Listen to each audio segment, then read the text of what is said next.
23 and live streamed on Carroll Media Center and the Facebook page for Carroll Media Center as well. So we'll first rise for the prayer and the Pledge of Allegiance. Dear Lord, we submit ourselves to you as your servants and the servants of the people of Hampstead who've placed their trust in us.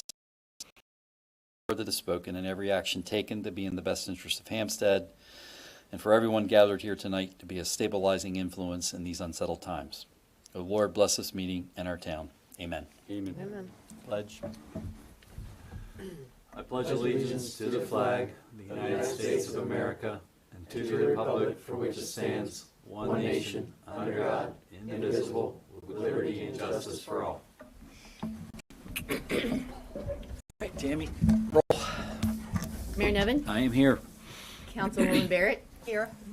Councilwoman Painter. Here. Councilman Thomas. Here. Councilman Unglesbee. Here. And Councilman Zolman. Here. All present and accounted for. Minute approvals from the meeting on September 14th.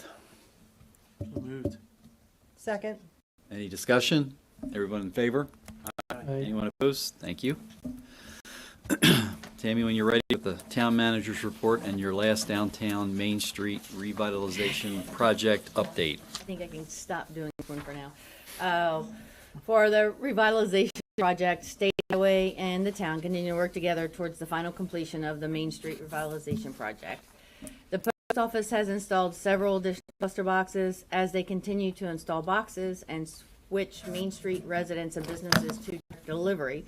They also replaced a couple 8-unit boxes with 16-unit boxes, so residents would not have to cross the street to retrieve their mail. So they cleaned up a lot of the mail delivery. State Highway is working on a transfer of deeds of Main Street to the town. The roadway transfer agreement and MOU, which is for the maintenance of the traffic signals, still need to be executed. This will be the last general update on the revitalization project. I will include any new updates as they occur. Mid-Atlantic is planning to finish the installation of the water main on Lower Beckleysville Road this week as part of our water main replacement project. After the main is chlorinated and pressure tested, they will complete the tie-ins to Seymour and Dogwood and install new services off the main. Mid-Atlantic will replace 6 more fire hydrants. Repairing small areas of sidewalk that were removed during this work will be the last step in completing this contract. There'll be a fire hydrant flushing. So Public Works staff will be flushing fire hydrants on Wednesday, October 13th at 9 p.m. Residents could temporarily experience discolored water or low pressure, but any issues should clear the system by morning. Periodically flushing water mains through fire hydrants is an important maintenance activity. Flushing removes harmless materials and minerals and sediment that collect in the mains and helps to ensure high water. These operations also help us to verify that the hydrants are working properly. Our commercial and residential projects are still moving forward as discussions with county staff and developers continue. We are currently working on several different site plans and business prospects. Public Works staff will be crack sealing various town streets through the month of October. The paving contract for Northwoods Trail is completed, including pavement markings. For our finance department, the annual workers' compensation audit and the LEOP state retirement audit were both completed successfully with no issues. Cheryl continues to work on the financial audit for the fiscal year 2021. The auditors provided us with a draft of the financial statements, which we are currently reviewing. The audit needs to be completed and submitted no later than October 31st. Councilman Unglesbee, Councilman Thomas, and I have been attending the Main Street Committee meetings to assist in the planning of the Hampstead's Fall Fest and Day of Gratitude event for this coming Saturday, October 16th from 10 to 2. The event will be held at the War Memorial Park with a couple activities for children, a band, and a few vendors, including food. This event is sponsored by the train station, so Councilman Thomas will provide more details in his oversight report. The Mayor, Superintendent of Public Works, and I attended the ribbon cutting ceremony for the Hampstead Wastewater Treatment Plant Enhanced Nutrient Removal Upgrade Project. This was a collaborative partnership between the county, the state, and the town. Hampstead sewer operations are managed by the county, so we had a smaller role in this project. But everybody worked together and it turned out very well. I might add something to that later on. Okay. Diane?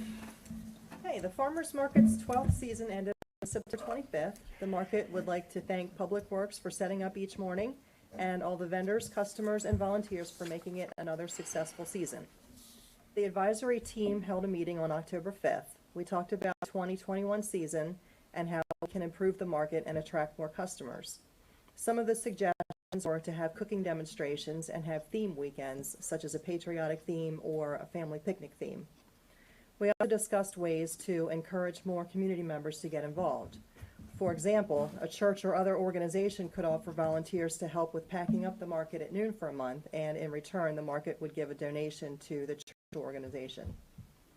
Danette Campeshi, who has been handling marketing and publicity for the farmers market since its inception, has decided to step down.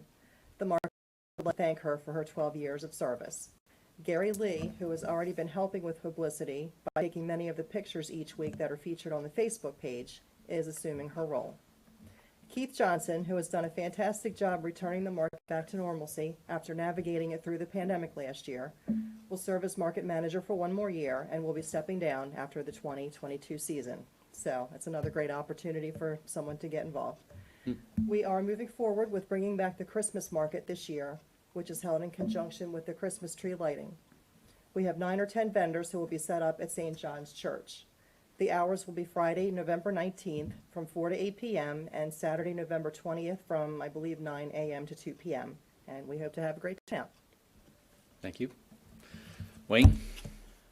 Thank you, sir. The Hampstead Train Station Committee, Dan Lee and Ron Ringer just spent weeks working on the ramp, doing the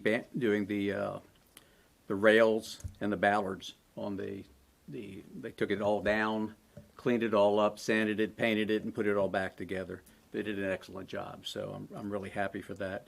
We have Boy Scouts doing an Eagle project. They're going to replace the stairways on the track side. That should be coming later in October, early November. Okay. The Hampstead Train Station, in conjunction with the Hampstead Main Street Committee, I think that's their name this week, are doing the Day of Gratitude and Fall Fest. As was mentioned, it's going to be Saturday, October 16th from 10 to 2. We will have music. It'll be from 11 to 2. That's Hickory Wind. Everybody might remember them from the Music in the Park. Black Rock Road will be closed like it usually is for Music in the Park. We'll close it, the leg down, so that we can have that. We're going to have a fire vehicle there. I'm not sure what it's going to be. I'm thinking it's going to be the ladder truck, probably more than likely. So that'll be there. We have food vendors. County Line Cantina is going to be doing breakfast food. And then Manchester Valley Athletic Boosters are going to be doing lunch fare. The train station will be there selling popcorn and drinks. Katie Arnold will be there with hot cider and other drinks. And Orego Coffee from the farmers market will be there serving up coffee and selling bags of coffee for people that are interested. Other vendors we have are So Young, Eye Candy, Luke Rupp, who does the pretzels and breads at the farmers market, Winola Dulza, Microgreens, Stoker Farm is going to be there with produce. The Carroll County State's Attorney's Office is going to have a table there. The Lions Club, the Town of Hampstead, and the Hampstead Main Street Committee. I thought there was pastries too. I thought Snickerdoodles was in there. Snickerdoodles has not turned in their application yet, but we're looking forward to seeing that. That's why I didn't want to say the name because I wasn't sure. Keith and I mean, we crossed each other's paths on Saturday morning, and he said that they were a thumbs up, so hey.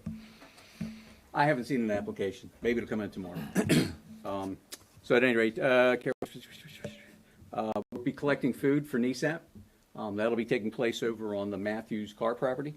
There'll be pumpkin decorating, kids, and a puppet show. That'll be on the parking lot next to the church. And we're going to have a selfie backdrop for people to take pictures. So that ought to be interesting. I don't think I've missed anything. And we're going to raffle a basket. They have a basket they're going to raffle off. And is there anything else? I think that's it. No, you got pretty much all. Well, except we are going to present certificates of gratitude. Yes. So for the day, I was going to say that the program for the Day of Gratitude starts at 10 a.m. and there'll be certificates given out. 11. Change the time. We're going to start when the band starts, so there's sound and everything there. There would have been sound at 10, but that's okay. All right, Okay. Day of Gratitude is going to start at 11. 10. The day starts. The day starts at the 10, the gratitude. presentations are at 11. I know. Okay, Yeah. So moving on to sorry. Sorry to make this difficult. the memo or the email. Tree Commission, we're decided to do a small tree planting for this fall and then a larger one in the spring. No, we will not put any in the way of the baseball diamonds at the park. And that's it. Thank you. Deb, thanks. Planning and Zoning Commission meeting, it was a short meeting. There was a sign approval for Greenleaf Juice Bar at 1222 North Main, which is the old Linen and Lace Tea, I guess it was called. And approval of the grading only plan at Stansbury Creole IDA property. And there was discussion of draft of the chapter 8 for the Hampstead Comprehensive Plan, which was the transportation section, along with an introduction of chapter 10, the environmental protection, conservation. I can't remember the whole It's that chapter. That chapter. missing a word. That's all right. It's good. Yeah. Dave? This past weekend, Councilman Thomas and myself attended an MML graduate class at Turf Valley. Also attended with the mayor, the board of directors meeting for MML. Also, the cabinet that we saved from the Dean's Restaurant is almost complete. It should be ready to bring to the town hall, hopefully in the next month, for an unveiling. I think you'll be very impressed with it. So, it turned out fantastic. Where are we going to put that thing? Um, Right back there somewhere? I was thinking back there, or maybe Okay. whatever. But yeah, it looks nice. And we're still working with the War Memorial Park program. We're going to work on that. This our goals in January. We will have the plat at the Day of Gratitude so that people can see what we're planning on doing at the park. From Public Works, November 1st, Christmas lights are going to be installed in the War Memorial Park and on Main Street on various light poles. Starting. Yeah. Starting. They're not lit up then. Don't. They won't Don't light bury- until yeah. the 19th. All right, thank you. But that's it. Ben? Thank you. Last month, September, the average water usage was 343,000 gallons per day. In October so far, the average is 336,000 gallons per day. Rainfall last month was 7.12 inches, and so far this month it's 0.04 inches. It's misty. It's misty, yes. Creaking. And again, just to reiterate, Tammi already read it, but hydrant flushing will happen on October 13th, starting at 9 p.m. And be sure to run your water afterwards until it's clear. All right, thank you. Chief, you're up.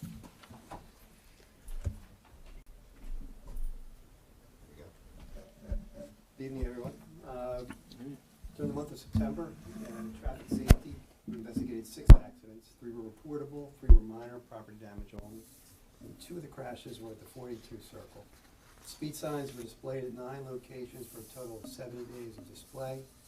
Traffic enforcement included 25 selective enforcements over slightly over a 12-hour period. 4 citations and 11 warnings were issued during those activities. Overall traffic enforcement included 39 citations and 107 warnings. We conducted 227 property checks of businesses and schools. With reference to crime, we investigated 3 thefts, 1 prosecution is pending, 5 DUIs, 3 domestic assaults of the 2nd degree. 1 adult was taken into custody for a domestic assault, and 5 adults were charged with DUIs. In the training department, slightly over 12 hours of training, which included entry tool training, policy and procedures. Most of them are related to the police reforms that took place that began on October 1st. And I attended the MML Police Executive Committee annual training down in Ocean City. Community events included Hampstead Back to School Day, as well as attendance at the Roberts Fields HOA meeting. That's everything. Questions for the chief? We've been busy. We've also been talking about the recruitment of new officers as well. So more to follow. All right, to wrap up this evening's festivities, my report a little, I guess, longer than normal. There's been a lot going on, so some of this is factual, some of this is editorial. So the farmers market season, Keith and his band of volunteers did a great job at North Carroll High School running that this year, and as you said, getting it back to normal. They're to be commended, and Danette Campaneschi, doing what she's done and publicizing that farmers market for so many years. She'll be missed, but you can't ask for a volunteer for 11 years. That's that's been outstanding. I attended Shipley's Fine Jewelry on the same day on September 25th. He had his 30-year anniversary. It's hard to believe Seth's been on Main Street for 30 years, but he has been. So Jim and I were there. We presented a proclamation. I don't know what you can say about Shipley's and Seth and his whole crew there, but a Main Street anchor for years and just a great business to have on Main Street and such an advocate for Hampstead. Tammi mentioned the wastewater treatment plant ribbon cutting and the enhanced nutrient removal upgrade project. That project started in my first term as mayor. And, here we are 20-some years later, and it's finally done. And there was a lot of, thank God we're not in the wastewater business, because you're about to hear how much the water business costs in a couple of minutes. That plant, serves Hampstead, and now we're protecting our downstream neighbors as well. So it was good to see that done in the partnership, the county taking the front with that, and the people they brought into that project were first rate. So it's a good thing that it's done. The Carroll County delegation had what was that, like a bond presentation. People could show up and talk about different funding needs from the state. The state does have significant money because of what's been floated down from the feds with all the rescue funds. While we've gotten our fair share, there's more.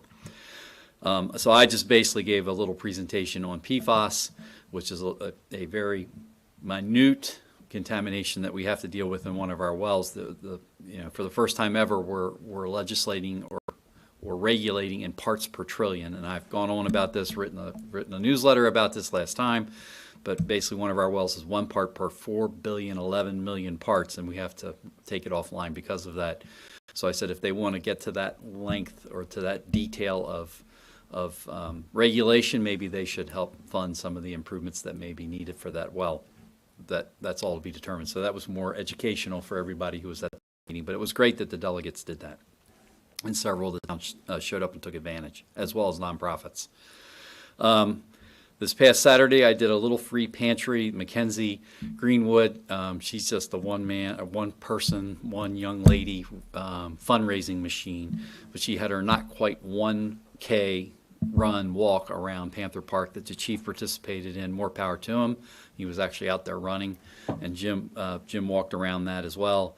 But she raised like $6,000 for needy families for Christmas meals, Thanksgiving and Christmas meals, and may even have enough as a result to go through and fund some Easter meals as well. And one of the main sponsors to that was Pipe the Side Brewery. So it was a nice little event, and like I said, she's a one-person fundraising machine. A 9th grader now. Let's see what else. North Carroll High School, a lot of people ask about that. The contract's been extended to the end of the year. Some back and forth related to stormwater management with the county and what needs to be done and upgraded to that system. So they're still working through that process. It's, as you can imagine, detailed and time-consuming. Dave mentioned that we attended the MML Fall Conference, and the board meeting. We approved the annual financial statements for the league. The league's in great shape.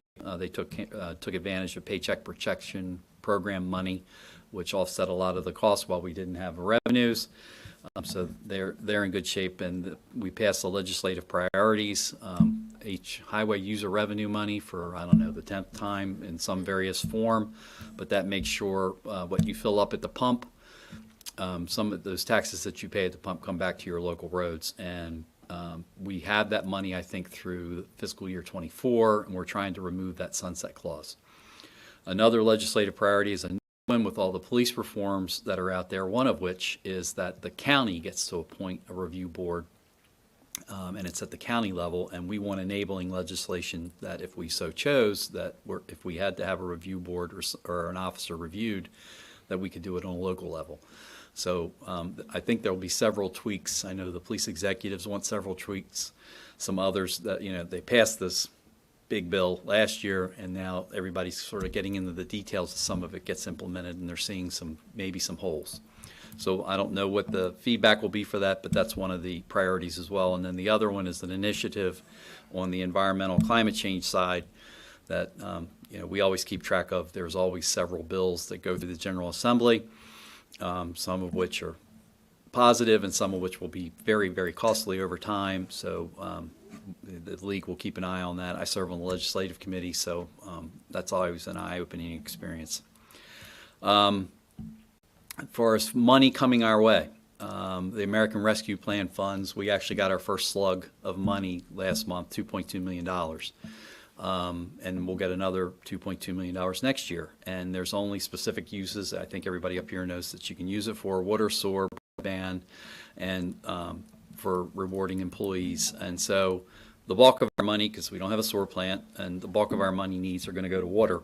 And it was, I guess, excellent timing on our part. We fell into this one a little bit, but we held up the water main replacement that we have left to do that's on Upper Beckleysville that was mentioned earlier, and several of the other side streets where we're taking out the 85-year-old pipe and putting in new. That we held that off and started that in April, and as funding after March, you can use that money. So that $1.2 million that we're going to use, rounded, give or take a few $10,000, but instead of having to float a bond, which we were ready to do, which would then impact user rates for the water system, we now can use that ARPA money, the American Rescue Plan money, to fund that project. The balance of the other upgrades, we're in the process of prioritizing. The list is as long as your arm. And with things changing on a regulatory basis, it seems every month, or every year, this money will be it'll be well spent, and it'll hold down water rates as we go. And if you're asking why we can't pay off, a couple of things you can't do: reduce rates for this money. You can't pay off debt for this money. There's a lot of restrictions to it. So it's about improving the infrastructure going forward. You can't look back. So that was positive that we held off the side streets and Upper Beckleysville main replacement to take advantage of it. We knew it was coming, and it worked out well for that.